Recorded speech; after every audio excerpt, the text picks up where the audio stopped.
Out of all the nations we have visited, Inazuma has the least information about their Archon. We don't know anything about the origin of the Raiden twins.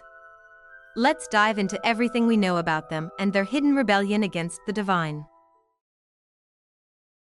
In the description of the glider Wings of the Forest it says, the story was about the wind that had taken on a human form, a talking stone, and a wooden thing made of electro.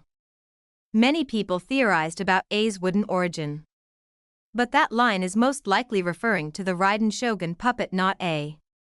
As we know that the prototype Shogun, Scaramouche, was built with wood. Before we talk about the Archons, let's briefly discuss the history of Inazuma. Around 400 years after the heavenly principles appeared, the region of Enkanomiya was part of the single, unified human civilization which spanned the whole world. A civilization in Tsurumi Island was built and had connection with Celestia. But a great flood ravaged the land, leaving only 5 islands remaining. This flood might be connected to the fall of the eternal moon. But that's a topic for another video. During the war between the primordial one and the second who came, Enkanomiya fell into the depth of the ocean. A few hundred years later, a war started between Tanuki, a creature native to Inazuma, and Kitsune, who migrated from mainland Teyvat over the control of Inazuma.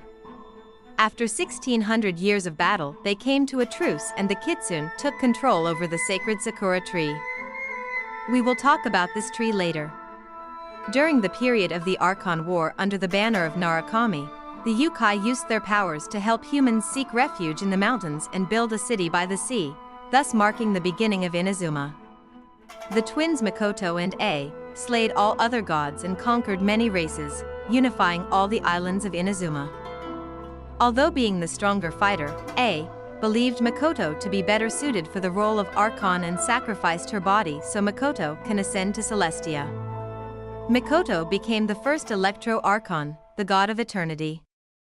Mikoto used her new powers to recall A's divine will and reforged her body. A became her Kagemusha or body double, and most people in Teyvat gained the impression that there was only one god, Baal. A few years later Orobashi created Watatsumi Island out of a coral that grew from its body to allow the people of Enkanomiya to live above the surface. That's pretty much it for Inazuma's history prior to the cataclysm. There is no information about the origin or age of the Raiden twins or why the Yukai follow them. No explanation on what the twins even are, beyond a vague voice line about them being lightning incarnation, which can't be taken seriously. In the Raiden Shogun character description, it says, since the dawn of life, humankind has always borne an intense yearning for and curiosity about the world. This is the anchor point of their cognition and is the foundation of all reason. The world of the people of Inazuma is also thus. There, thunder, lightning, wind, and rain were primordial facts of life, as well as light, and the sea, and the Raiden Shogun. Based on this passage, the people of Inazuma do not know, nor do they concern themselves with the origin of the Narukami. To them, she is eternal, and has always existed to rule over the land. Her strength cannot be beaten by any enemy. She is omnipresent. To the people who questioned why the Shogun wasn't punished after the Vision Hunt decree, why the people of Inazuma forgave her. This might be why. The Raiden Shogun is the immutable cornerstone of their entire society, a society which cannot exist without her. The way she rules over her domain, such that her subjects cannot even comprehend a world without her, and the belief that she has always existed in this world. For them, commanding her to relinquish her rule would be akin to commanding the sun to go dark. We all know that Raiden A is really powerful. But let's try to bring together some of her feats, which will help demonstrate that fact. Orobashi was a very powerful god. His size is such that he could destroy cities just by moving across them. His elemental power is so great that even thousands of years after his death, his rage can blanket an entire island in violent storms. She killed him with just one slash. Kanna Kapitzer was also immensely powerful. She witnessed the fall of the divine nail. The beat of her wings caused lightning to tear through the clouds. Her cries could shake the ocean depths and heart of the earth. A one-shot her. The puppet shogun, which A designed and built, is amongst the most powerful and advanced forms of artificial life in the world. It possesses an unbreakable will, immense combat capability, and an unchanging body that can endure forever. A battled against it for 500 years straight. Throughout all that time, and never lost or wavered a single time, despite describing the experience as constant torture. Her resolve surpassed that of a god machine explicitly designed to have an unbreakable resolve. A's sword slashes can cut through space itself, revealing a starry void. In both function and appearance, it is closer to the power of Skirk or the Sustainer. And for most of her feats, she had yet to become the Archon. In the description of Raiden Shogun's elemental skill, Transcendence, Baleful Omen, it says, beings of great divinity might affect all that they survey, and the Electro-Archon can manipulate the very inauspicious stars themselves to defend her retainers and bring a thundering sentence down on their foes. It claims that A can manipulate the inauspicious stars themselves. The phrase inauspicious stars has a very specific meaning. In Seedlolly's voice lines, she says that the inauspicious stars are bound to the will of heaven, and through them the gods command human fate. But it's not just humans bound to fate, but also the gods of Teyvat. Nicole Rien told us that changing the fate of Teyvat is almost impossible, even for a god. Focalers had to concoct an incredibly elaborate plan to save Fontaine, and even with the help of a dragon sovereign and a descender, they only succeeded through exploiting a loophole. For the Raiden Shogun to have the power to manipulate the stars and fate is a big deal, as that is something generally considered to be beyond even the Archons. In Ayaka's voice line, she tells us that the forging technique taught by A varies based on astrology. This further demonstrates control over the stars, as she can use their power to enhance her creations and even impart that knowledge to the mortals who learnt from her. Her talents, constellations, and even Ascension passive has the reference of dreams, wishes, and ambitions. During the Vision Hunt decree, people stopped receiving electro-visions. While it claimed that she is unaware of this situation, it is clear that her will had something to do with it. Nouvelette's vision story tells us that the 7 Archons are duty-bound to hand out visions. It can imply that they are forced to impart some of their powers, and it's not something that they can opt out of. During our fight against A in the Archon quest, she was able to disable the visions of her opponents. We are not sure if it's lore accurate or just gameplay mechanics. But A clearly possesses a strong connection to the stars and fate, and A will strong enough to stop the vision distribution or halt the very working of the heaven. There are also many similarities between the Raiden Shogun and the Shining Shades. The Shades are known for handing down harsh sentences upon the world. The curses of immortality and wilderness, the Fontaine prophecy, the execution of Orobashi, the price for using the power of death are few examples. The Raiden Shogun is also known for administering divine punishment, most often in the form of the Muzu no Hidotachi, which takes the life of all enemies of eternity, and those who lose a duel before the throne. Both the Shades and the Raiden Shogun use all-seeing eyes to represent their omnipresent will over the land.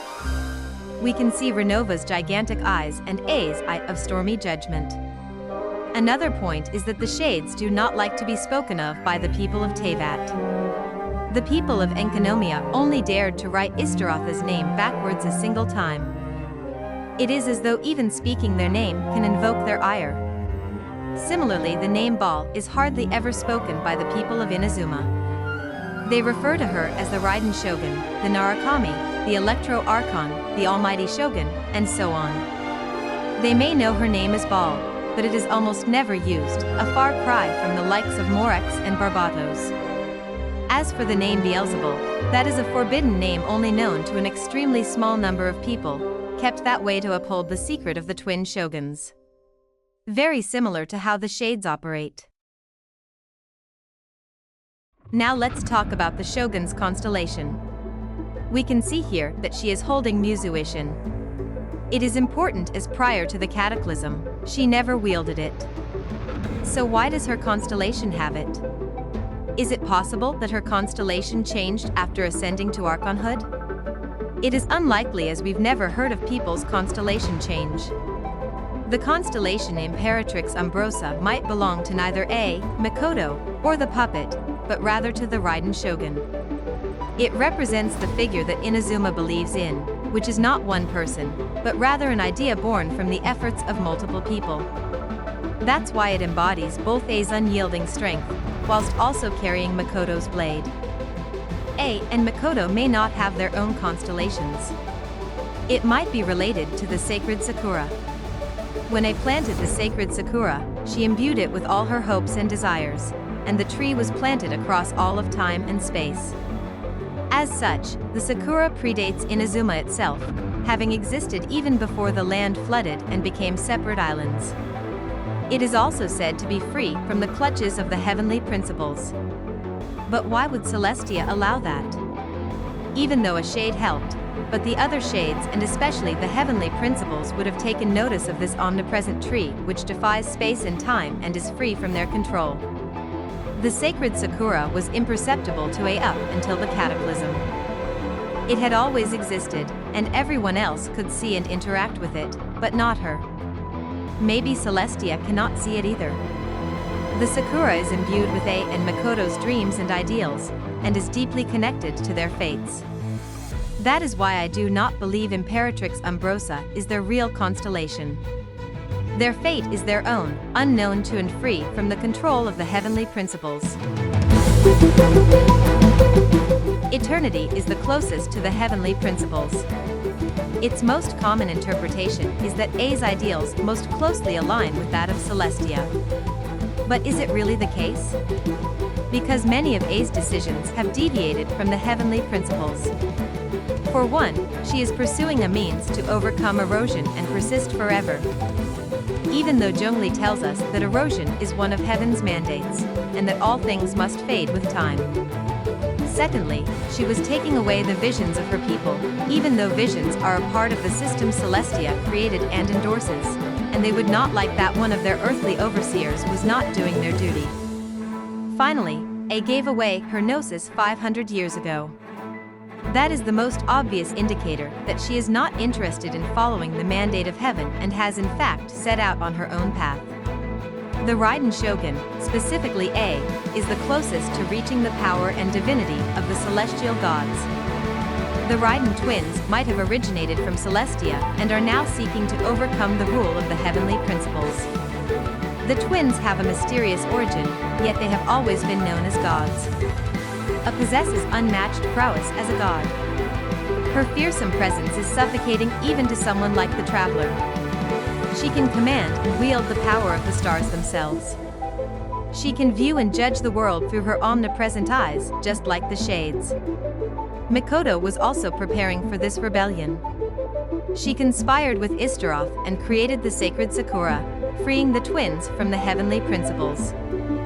A was shown how the power of dreams and ambitions can even overcome the gods themselves. Shouldering that power herself, she was able to defeat the puppet Shogun, the perfect representation of immutable divine law. She will use that power in the future to overcome heaven itself. Eternity extends time into infinity. Dreams illuminate each moment within.